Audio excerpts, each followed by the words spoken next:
এই মুহূর্তে আমি এমন জায়গায় দাঁড়িয়ে আছি যেই ঘরটি একটি চলমান ইতিহাস। এই ঘরেই দিনের পর দিন থেকেছেন আমাদের রাজ্যের প্রাক্তন মুখ্যমন্ত্রী বুদ্ধদেব ভট্টাচার্য। আর এই বুদ্ধবাবুর স্মৃতি উন্মোচনে আজ গোটা পডকাস্ট একটি আমি শ্যুট করলাম। কিন্তু পডকাস্টের শেষে আজ এমন এক দুর্লভ বস্তু আমি আপনাদের দেখাতে চাইছি, যা আমার মনে হয় আপামর বাঙালিদের দেখা উচিত। আমার সঙ্গে এই মুহূর্তে আছেন জেঠিমা মীরা ভট্টাচার্য। আপনারা জানেন জেঠিমা, এই এই বিষয়টি কি, মানে অসংখ্য লেখা আঁকি ঝুঁকি কাটাকুটি। এটা হলো উনি যে কোনো লেখার আগে ওনার যে কোনো লেখার আগে উনি একটা ড্রাফট করে নিতেন। আচ্ছা আচ্ছা, সেটাই এইভাবেই করতেন উনি। আচ্ছা। তাই জন্য এটা আমাদের কাছে দুর্মূল্য ব্যাপার। এবং সেটা কেটে কুটে উনি আবার নিজের মতো করে সেটাকে লিখতেন। নিজের মতো। উনি সময়টা কখন পেতেন এই লিখে? ওই সময় ওনার মানে উনি তো একটা ডিসিপ্লিন লাইফ কাটাতেন, তারপরেও বাড়ি ফিরে কি উনি লেখালেখি করতেন? একেবারে লেখালেখি পড়া তখনই তো ওনার সময়। আচ্ছা, এই 9টা সাড়ে 9টার থেকে 11টা সাড়ে 11টা অবধি। তখন আপনারা ভাবতেন না যে সারাদিন একটা মানুষ দৌড়ঝাঁপ করছে, মিটিং করছে, তারপরে এসে লেখালেখি করছে? তো ভাবার কোনো উপায় ছিল না, কারণ ওনাকে বলা যাবে না যে এটাই ওনার ভিটামিন ছিল বলতে পারেন, লেখা পড়া। শেষ বয়সে যখন চোখটা একটু খারাপ হয়ে যায়, উনি বইটা পড়তে পারতেন না, তখন কি একটু ফ্রাস্ট্রেশনের কারণ ওটা ছিল? অবশ্যই, কারণ ওনাকে লোকে বই পড়ে শোনাচ্ছে, এটা তো একটা ভীষণ। উনি নিজে বই পড়তে পারছেন না চোখে। কিন্তু এই ঘরটা যদি আপনি, আমি এটা ধরছি, আপনি যদি ঘরটা একটু আমাদের দেখান দর্শকদের, এত বইয়ের কালেকশন, এবং প্রাথমিকভাবে বাংলা বইয়ের সংখ্যা মনে হচ্ছিল বেশি, কিন্তু যত ডিপলি দেখছি ওদিকেও আছে। হ্যাঁ, দেখছি যে এত এত বই। এই বইয়ের কালেকশন কি বুদ্ধবাবু নিজে করতেন? পুরো পুরো। আচ্ছা, এতে হাত দেওয়ার অধিকার আমাদের ছিল না, ধুলো ঝাড়ার জন্য ওনার পারমিশন নিতে হবে। আচ্ছা, সরানো যাবে না। উনি জানতেন কোথায় কোন বই রাখা আছে? ওরে বাবা, আপনি একটা যদি এখান থেকে নিতেন, এদিক থেকে যে কোনো দিক থেকে একটা বই যদি আপনি নিতেন, উনি বললেন কি আমার ঘরে ঢুকেই চারিদিকে তাক কি আমার বইয়ের আলমারিতে হাত দিয়েছে, ঠিক সেই আলমারিটা দেখিয়ে বই। আচ্ছা, এখানে বুদ্ধবাবুর কিছু ছবি আমি দেখছি, ছবিগুলোকে এখানে কারা দিয়েছেন? এটা কি ভক্তরা? এটা হলো ওনার, ও দেখাই। হ্যাঁ, এটা হলো 80s-এ, 80 দশকে আনন্দবাজার তুলেছে। আচ্ছা, এই হাসিটা আপনি মিস করেন? হ্যাঁ, ভীষণ। মানে আপনাদের বিয়ে হয়েছিল 79, তার আগে কি এই হাসিটা আপনাকে অ্যাট্রাক্ট করেছিল ওই সময়টা? অবশ্যই, ওই যে ওটার থেকে আমি বড় করিয়েছি। আচ্ছা, এটা খুব প্রিয় ছবি ছিল তার মানে? এটা আপনার ভীষণ প্রিয়। আচ্ছা, এইখানে এই ছবিটা কি একে কেউ দিয়েছেন নাকি? এইটা এঁকেছেন যে যে এঁকেছেন, কিন্তু অদ্ভুত অন্যরকম ভাবে, একেবারে এরকমই ছিলেন উনি। আচ্ছা, ছাত্র অবস্থায়? ছাত্র অবস্থা, প্রেসিডেন্সি লাইফ। হ্যাঁ, আমার বিয়ের সময় অনেকটা এরকম ছিল। লোক আছে। আপনাদের বিয়েটা কিভাবে হয়েছিল? জাঁকজমকপূর্ণ ভাবে হয়েছিল? একেবারেই ওনার বিয়ে জাঁকজমকপূর্ণ করে হবে কি করে আশা করলো? আমি আশা করিনি। জাস্ট রেজিস্ট্রেশন, জাস্ট কে সই করেছিল রেজিস্ট্রিতে ওই সময়?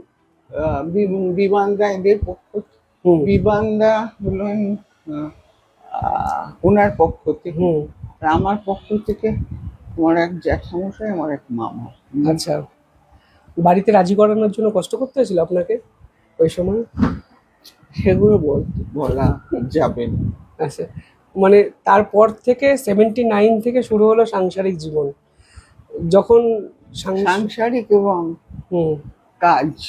আচ্ছা, আপনাদের তো সময় দিতে পারতেন না, রাজনীতি করতেন, পরবর্তীকালে মন্ত্রী হলেন, আক্ষেপ ছিল না কখনো? কখনোই ছিল না। না আক্ষেপের, মানে আক্ষেপ না থাকার কারণটা কি? মানে ওনার এই জীবনটাই আপনার ভালো লাগতো? কারণ উনি যে কাজের মধ্যে রয়েছেন, সে কাজটাই যেহেতু উনি নিজেই পছন্দ করতেন, আমরা চাইতাম না উনি সেই কাজটাই করুন। যেরকম একটা কথা জিজ্ঞাসা করতে ইচ্ছা করে, এখনকার দিনে যে রাজনীতিবিদদের দেখেন বা শোনেন, তাদের যে বাড়ি ঘর, বিভিন্ন কাউন্সিলরদের যেরকম বাড়ি দেখি আমরা, আমি তো ভাবতেই পারি না এটা একটা রাজ্যের মুখ্যমন্ত্রীর ঘর। এটা কি আপনাকে কোনোদিন ভাবায়নি যে এই ঘরে একজন মুখ্যমন্ত্রী 80টা বছর কাটিয়ে দিলেন? না, হ্যাঁ। কারণ উনি নিজে যেটা বেছে নিয়েছেন, হুম। ঠিক আছে। আপনারা অভিযোগ করে বলেননি কখনো কখনো চলো না, অন্য কোথাও গিয়ে কখনো থাকি? বাপরে, আমার কোনো মনেই হয়নি। তখন তো বেতনও পেতেন বোধহয় 7,000 টাকা শেষ পর্যায়ে। একেবারে শেষ পর্যায়ে। 7,000 টাকা তবু হয়েছিল। হ্যাঁ। এখন তো মন্ত্রীরা বোধহয়, বিধায়করা বোধহয় 1-1.5 লক্ষ টাকা আমি বেতন পায়। জানি না। আর আপনি যে বলছেন এই যে রাজনীতিবিদদের বৈভব, এসব আমি দেখিও নি, জানিও না, জানার কোনো ইচ্ছাও নেই। হুম। আপনি যাদের দেখেছেন, মানে তৎকালীন যদি রাজনীতিবিদদের ভাবি, সমসাময়িক, বিমান বসু একটু বড় ছিলেন, সে অনেকটা। সময় অনেকটা বড় ছিলেন। সুভাষ চক্রবর্তীকে দেখলেন, শ্যামল চক্রবর্তী দেখেছেন, বুদ্ধবাবু ছিলেন, অনিল বাবুকে অনিল বাবুকে দেখলেন। তাদের রাজনীতি মানে আজকালকের দিনে তাদের রাজনীতির যে উচ্চ স্তর আর মাপ ছিল, হুম। সেই খুব আক্ষেপ হয় যাদের, এদের জন্য, হুম। যাদের নাম আপনি বললেন সব। এরা কিভাবে রাজনীতি করেছেন, কত সমস্যা, কেউই কিন্তু বাড়ির জন্য খুব একটা সময় দিতে পারেন না। হুম। তাদের স্ত্রীদেরও সে অর্থে কোনো অভিযোগও শোনেননি কখনো? না, আপনারা যখন একজন বামপন্থী রাজনীতিবিদকে বিয়ে করছেন, তখন কি এটা জেনেই করেছিলেন যে আমার ভাগ্যে সময় জুটবে না, অর্থ আর অবশ্যই অর্থ সে অর্থে? অবশ্যই অর্থের চিন্তা আমি করিনি, কখনো করিনি, হুম। কখনো ভাবিনি, এখনো ভাবিনি। কারণ আমি যেহেতু প্রাইভেট কোম্পানিতে চাকরি করেছিলাম, তা আমাদের তো পেনশন নেই। হুম। আর সেই জায়গা থেকে ইনসিকিউরিটিটা কাজ করেনি কখনো? না, হুম। বুদ্ধবাবু কখনো ঘুরতে নিয়ে গেছেন আপনাদের? এই যে বললাম আপনাকে যে দীঘা, নর্থ বেঙ্গল। মানে আমরাও দীঘা নর্থ বেঙ্গল অব্দি, মানে আপনি মুখ্যমন্ত্রী শ্রীও দীঘা নর্থ বেঙ্গল, হ্যাঁ। এর বাইরে আপনিও যাননি? হুম। পরবর্তীকালে আমি একটা বাইরে ছবি দেখছিলাম যে মৃণাল সেনের সঙ্গে ওনার একটা ছবি। এই ছবিটার ইতিহাসটা কি? এটা হলো এটা হলো মৃণাল সেনের শেষ জন্মদিনে। আচ্ছা। মানে শেষের আগে যে উনি যখন মারা গেলেন, তার আগের জন্মদিনে উনি অসুস্থ ছিলেন। তার আগের জন্মদিনে উনি প্রতিবার মৃণাল সেনের জন্মদিনে ওনার বাড়িতে যেতেন, ওনাকে একটা ফুলের তোড়া উপহার দিতেন। হুম। নন্দন, যেটা ওনার স্বপ্নের প্রজেক্ট ছিল, নন্দনে তো আপনি নিশ্চয়ই বহুবার গেছেন ওনার সঙ্গে। নন্দনটা করার পর ওনার মধ্যে কি একটা আলাদা আনন্দ দেখেছিলেন? একেবারে অসম্ভব, ওটা শেষ পর্যন্ত হুম। করা গেল। হুম। সেটা একটা আলাদা ভালো লাগা তৈরি হয়েছিল। অবশ্যই। সব থেকে টাফেস্ট মোমেন্টে বুদ্ধবাবুকে কখন আপনি দেখলেন?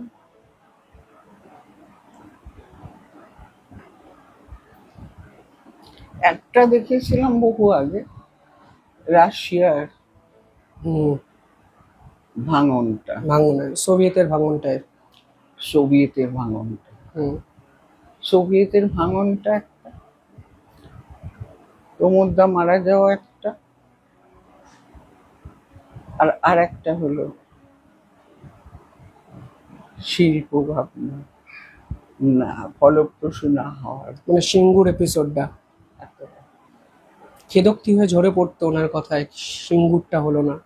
শুধু সিঙ্গুর না, উনি ওভাবে কখনোই বলেন। উনি সবসময় বলতেন যে আমরা তো কৃষির ওপর ভিত্তি করেই তবেই তো শিল্পের দিকে এগিয়েছি। রাইট। শিল্প না হলে তো পরবর্তী প্রজন্মের কি অবস্থা হবে, তাদের কেন অন্য স্টেটে যেতে হবে। সেটা উনি ভীষণ কষ্ট পেয়েছিলেন যে সেটা হলো না। কিন্তু এই ঘরে অনেকের ছবি, রবীন্দ্রনাথ, মোনালিসা, চে গুয়েভারো, সুকান্ত ভট্টাচার্য, লেনিন, মার্কস, এই যে এত ছবি, এগুলো কি উনি নিজে পছন্দ করে এখানে লাগাতেন, মানে ওনার? না, ওনার পছন্দের হলো লেনিন আর মার্কস। আচ্ছা। আর তারপরে এটা পিকাসো হ্যাঁ। একটা। আর এইখানে যতগুলো আছে সব। আর চে গুয়েভারো। আর এটা হলো আমাদের কি যেন মশলার গুঁড়ো দিয়ে কেউ করেছিল, পুরো দুস্থ শিল্পী। দেখুন তেজপাতা হলুদের গুঁড়ো সব আছে ওখানে। আচ্ছা, ওইটা যেহেতু কোনো দুস্থ শিল্পী করেছিল, ওইটা চার্লি চ্যাপলিন। Charlie Chaplin. মানে আজকের দিনে দাঁড়িয়ে একজন মন্ত্রী বই পড়ছেন, লিখছেন, নাটক দেখছেন, সিনেমা দেখছেন, সমস্ত জায়গায় তার বিচরণ, এটা তো ভাবাও যায় না। একেবারে সর্বক্ষেত্রে আমি দেখছি উৎপল দত্তের নাটকের বই সব আছে, আপনি এখানে দেখুন হুম সব দেখতে পাবেন ওখানে। এই বইগুলো কি এইভাবেই আপনি রেখে দিয়েছেন যত্ন করে? একেবারে। আপনার ভাবনা কি এই বইগুলো নিয়ে আপনি কি করবেন? এটা না, এই লাইব্রেরি? লাইব্রেরি তো এটা এভাবেই থাকবে ওনার এতে। আর এখানে যেটা ভাবনাটা হলো যে এগুলো তো সব সাজাতে হবে, ক্যাটালগিং করতে হবে, মানে অথার ওয়াইজ একটা, সাবজেক্ট ওয়াইজ Right. একটা, তা নাহলে তো এগুলোকে রাখা যাবে না। বুদ্ধবাবুর অপ্রকাশিত কোনো লেখা নেই যেটা আপনি প্রকাশ করতে চান, বা বুদ্ধবাবুর বইগুলোকে আবার ফিরিয়ে আনতে চান? হ্যাঁ, কয়েকটা আমি যে করেছি হচ্ছে মানে সেটা রূপ দিতেও পেরেছি। হুম কিছু আছে অপ্রকাশিত, হুম সেগুলো এখনকার ভাবছি। দিনে যারা বাম রাজনীতি করেন, আপনার পছন্দের রাজনীতিবিদ এর মধ্যে মনে হয় যে চলো লড়াইটা করছে এই কঠিন সময়ের মধ্যে, এরকম কোনো রাজনীতিবিদকে দেখেছেন? বিমানদা। বিমানদা তো বুদ্ধবাবুর থেকেও সিনিয়র, মানে তা সেই বয়সে আপনি ভাবুন, এই বয়সেও কি পরিমাণ পরিশ্রম করছে। নতুনদের মধ্যে নতুনদের মধ্যে সবাইকে আমার পছন্দ, কারণ এরা সবাই সত্যি মানে একটা, এই নতুন মানে মানে একেবারে। আর একটু বেশি আমি স্নেহ করি মীনাক্ষী। আচ্ছা, মীনাক্ষীর প্রতি একটা আলাদা ভালো লাগে আপনার কাছে? মীনাক্ষী যেমন ওনার প্রতি একটা, আমার প্রতি একটা ভয়ঙ্কর আছে, ভালো লাগা আছে। যাই হোক, আজকে অসংখ্য অচেনা অজানা কথা আমরা জানতে পেরেছি টোটাল 1 ঘন্টা দীর্ঘ একটা এপিসোডে। সেই এপিসোড শিবম দাস পডকাস্টে আসবে, আপনারা দেখতে পাবেন। আপাতত জেঠিমার প্রতি আমার শ্রদ্ধা প্রণাম, উনি অ্যালাউ করেছেন আমাকে বাড়িতে ঢুকতে, এবং 1 ঘন্টার জমাটি একটা পর্ব খুব তাড়াতাড়ি আসছে আপনাদের জন্য। অসংখ্য ধন্যবাদ, ভালো থাকবেন। ধন্যবাদ জেঠিমা আপনাকে, ধন্যবাদ।